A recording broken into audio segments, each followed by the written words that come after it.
It's nearly been 2 years since the CW's biggest crossover event, Crisis on Infinite Earths. This crossover featured Kevin Conroy, who voiced Batman in the animated series, Batman Beyond, Justice League Unlimited, the Arkham series, and so much more. Kevin Conroy has become an essential part of Batman's character, and an embodiment to the role, which is why I was beyond excited when I found out he would be in this crossover playing a live-action Bruce Wayne. While his character didn't play a huge role in the story, he certainly left an imprint, which is why I'm going to explain how this crossover showed us the darkest version of Batman.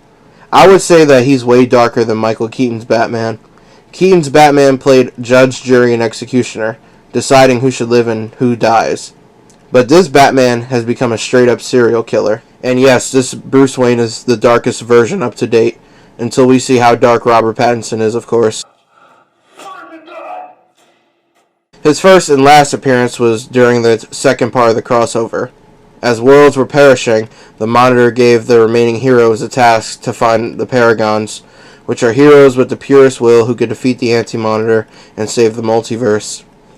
Kate Kane and Kara Danvers were tasked to go to Earth-99 to find the Paragon of Courage. Said by the Monitor, Earth-99 exists in a future time where Bruce Wayne dedicated his entire life to protect Gotham. When Kate and Kara arrive on Earth-99, they are approached by Luke Fox, then Bruce Wayne himself, who unexpectedly is wearing an exoskeleton suit. Kate then tries to convince him to save the universe, which Bruce tells her, "You're a few years too late." Reign of Terror? It's like a wise man once said, "Battle not with monsters, lest you become a monster." I've lost track of how many people I've killed. The Bruce I knew had a code. You start with the code, you hang on to it with every self-righteous breath, and then you take one life, then another, and another, and another. You'll see, my Kate put on the cape, thought she'd succeed where I failed. All she did was get herself killed. This is interesting. We see that this version of Bruce has become bitter, broken, hopeless, and very pessimistic. In Batman Beyond, I played an older Bruce Wayne. He still had hope for the world. I can barely walk, let alone wear that again. This Bruce Wayne, he's become so broken and so embittered by life that he sees no hope for the world. But to why is that? Because he broke his one code: do not kill. When Bruce first became Batman, he created this code as a way to separate himself from criminals like the Joker. I almost killed him, Alfred. It wasn't just anger. The idea of killing him It felt right. Yes. It felt like justice. There's a very fine line, Master Bruce, between justice and vengeance. I know. But that doesn't mean there isn't one. No, it doesn't. I knew where the line was tonight, Alfred. I didn't cross it. But if you keep going, you're gonna need rules. Rules that you cannot and you will not break. Never mind what reason. Never mind what circumstance. I will not kill. This code keeps him in check and stops him from going down into the abyss. The abyss. The place where you don't care anymore. Where all hope dies. This Bruce, however, broke that code, and because of that, he went further into the abyss and became a killer himself. He's become the one thing that he despises. He's become the man who murdered his parents. This Bruce has lost all hope in himself and the rest of the world, hence why he says, "Battle not with monsters, lest you become a monster." he even looks back on his code as self-righteous, as that was one of the things keeping his sanity in check. Which brings the main reason why he doesn't kill: fear. Bruce is always afraid that if he takes one life, it'll develop into a lust, making him unstoppable. right. I am afraid. I'm afraid of myself. That once I murder, I'll like the taste of it. And then I'll kill every single inmate at Arkham Asylum. Furthermore, if Bruce becomes a killer, there would be no way for him to come back. What? What, your moral code just won't allow for that? It's too hard to cross that line? No! God Almighty! No. It'd be too damned easy. All I've ever wanted to do is kill him.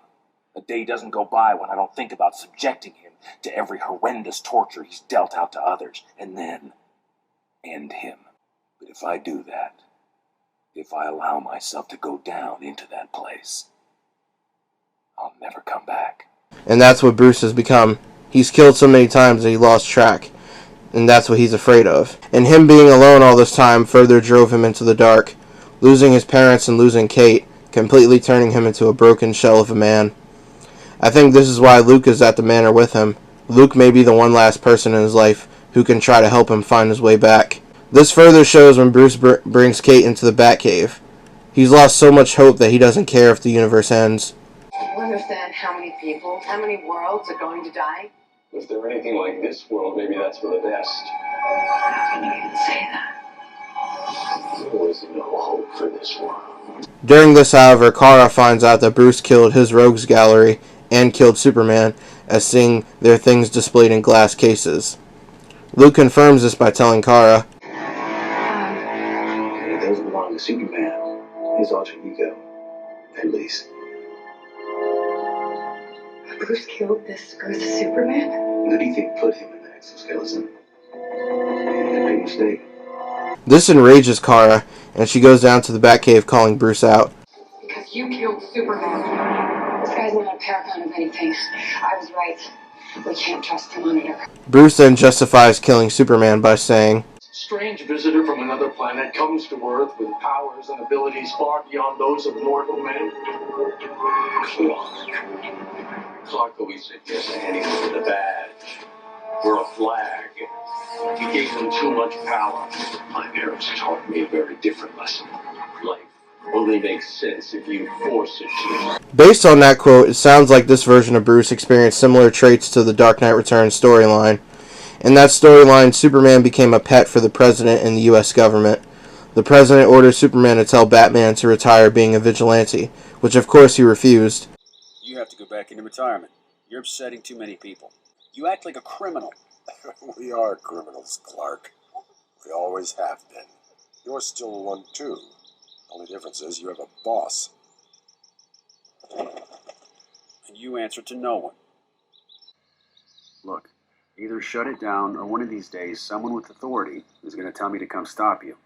And when that happens, may the best man win. Clark was then ordered by the president to kill Batman, which escalated to them fighting. However, in this version, it seems that Bruce was successful at killing Superman, which almost cost his life, which is why he's wearing the exoskeleton suit. His fight with Superman was so brutal that he can't even walk without the exoskeleton.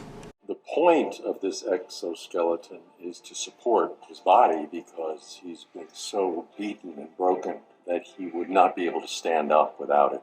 Bruce then attacks Kara and reveals he had kryptonite hidden inside the suit. A little souvenir of the old town. Kate then comes to Kara's aid, which confuses Bruce as he says, Trust anyone, let alone a Kryptonian.